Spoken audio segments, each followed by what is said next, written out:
Friends, आज का हमारा टॉपिक है रिग्रेशन एनालिसिस। ठीक है, तो आज के इस वीडियो में मैं आपको बताऊंगा कि रिग्रेशन एनालिसिस क्या होता है। ठीक है, सबसे पहले डेफिनेशन देखते हैं। The regression analysis help to find out the value of depend variable corresponding to the independent variable is called regression analysis. ठीक है, मैं इस वीडियो में आपको सबसे पहले बताऊँगा कि डिपेंड वेरिएबल और इंडिपेंडेंट वेरिएबल क्या होता है, तब आपको ये जो डिफिनेशन में बताया हूँ और अच्छे से समझ में आएगा। ठीक है, तो नेक्स्ट को डिफिनेशन देखते हैं। In regression analysis one variable depends and another variable independence. Regression analysis में दो वेरिएबल होते हैं, जिसमें से एक वेरिएबल हमारा डिपेंड वेरिएबल होता है और दूसरा वेरिएबल हमारा इंडिपेंडेंट वेरिएबल होता है। ठीक है, नेक्स्ट देखते हैं। To find out the value of unknown variable corresponding to the known variable. इसको अगर आपके पेपर के अंदर रिग्रेशन एनालिसिस से पूछता है डेफिनेशन, तो ये सभी डेफिनेशन आप अच्छे से लिख सकते हो और एक्सप्लेन कर सकते हो। ठीक है, अब चलो मैं आप लोगों को बताता हूँ कि यहाँ पे डिपेंड वेरिएबल और इंडिपेंडेंट वेरिएबल क्या होता है। ठीक है,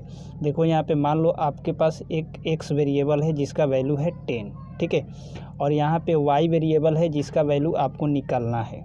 ठीक है, तो देखो यहाँ पे जो x है यह है इंडिपेंडेंट वेरिएबल। ठीक है, जिस वेरिएबल की वैल्यू हमें निकालना है वह वेरिएबल होता है डिपेंड वेरिएबल। ठीक है, तो देखो यहाँ पे y की वैल्यू हमें निकालना है और x की वैल्यू हमें पता है। ठीक है, तो यहाँ इस केस में हमारा y जो होगा डिपेंड वेरिएबल होगा और x जो होगा इंडिपेंडेंट वेरिएबल होगा। ठीक है, दूसरा केस होता है कि मान लो यहाँ पे x की वैल्यू आपको निकालना है और y की वैल्यू आपको मालूम है, जैसे 20 दिया गया है। ठीक है, तो इस केस में क्या होगा कि हमारा x जो होगा यह डिपेंड वेरिएबल होगा और y जो होगा इंडिपेंडेंट वेरिएबल होगा। ठीक है, तो आई होप आप लोगों को समझ में आ गया होगा कि इंडिपेंडेंट वेरिएबल और डिपेंड वेरिएबल क्या होता है। ठीक है जी, तो इस केस में हमारा y डिपेंड वेरिएबल है और इस केस में हमारा x डिपेंड वेरिएबल है। ठीक है, अब मैं आपको इसको एक एग्जांपल से समझाता हूँ ताकि और अच्छे समझ में आ जाए।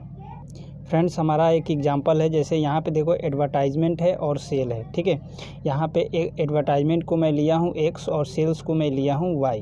ठीक है, तो अगर मैं 10,000 का एडवर्टाइजमेंट करता हूँ तो 2,000 का सेल होता है, 20,000 का एडवर्टाइजमेंट करता हूँ तो 4,000 का सेल होता है। ठीक है, तो अब मैं इन फ्यूचर में कितना का एडवर्टाइजमेंट करूँगा कि मेरा 6,000 का सेल होगा।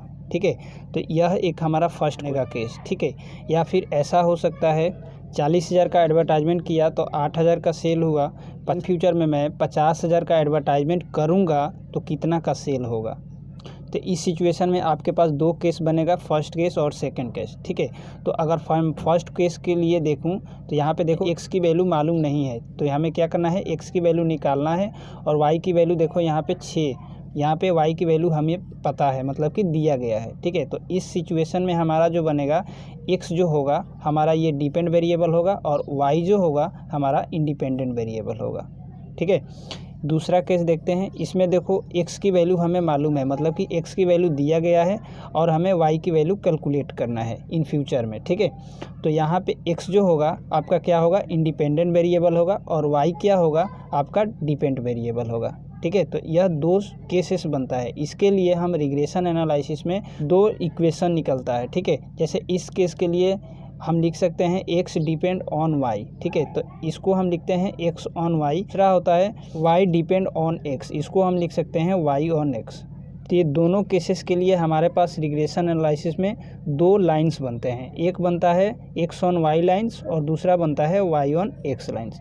x ऑन y में क्या होता है, x जो है हमारा डिपेंड वेरिएबल है और y जो है हमारा इंडिपेंडेंट वेरिएबल है। y ऑन x में क्या है, y जो है हमारा डिपेंड वेरिएबल है और x क्या है हमारा इंडिपेंडेंट वेरिएबल है। ठीक है फ्रेंड, रिग्रेशन लाइन देखो, रिग्रेशन लाइन हमारा दो टाइप्स के होता है, x ऑन y और y ऑन x। ठीक है, ये फर्स्ट केस के लिए होता है और ये होता है हमारा सेकंड केस के लिए, जिसमें अगर मुझे x की वैल्यू निकालना पड़े और y की वैल्यू दिया हो तो हमारा इक्वेशन बनता है x on y।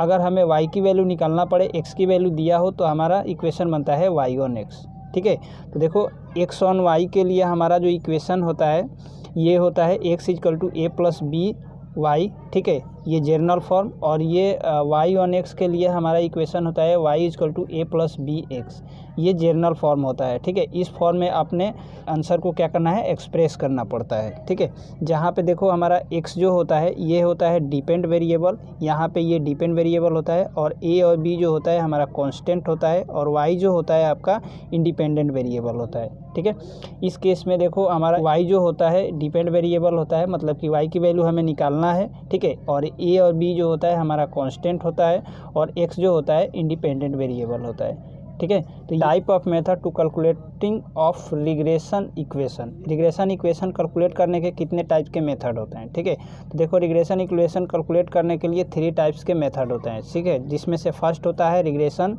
Coefficient method. Coefficient method के थ्रू हम रिग्रेशन लाइन बनाते हैं दोनों का, जैसे x ऑन y का और फिर y ऑन x का। ठीक है, लीस्ट स्क्वायर मेथड के थ्रू भी हम इक्वेशन बनाते हैं। और थर्ड है हमारा व्हेन मीन, स्टैंडर्ड डेविएशन और कोरिलेशन दिया रहे तभी भी हम क्या कर सकते हैं, रिग्रेशन इक्वेशन बना सकते हैं। ठीक है, तो नेक्स्ट वीडियो में मैं आप लोगों को बताऊंगा कि रिग्रेशन कोएफिशिएंट के थ्रू कैसे हम रिग्रेशन इक्वेशन निकालते हैं और किसी क्वेश्चन को सॉल्व करते हैं। ठीक है, तो वीडियो पसंद आया हो तो आप हमारे वीडियोज़ को लाइक कीजिए, शेयर कीजिए, चैनल पे फर्स्ट टाइम आए हैं तो चैनल को सब्सक्राइब कर लीजिए। Thank you.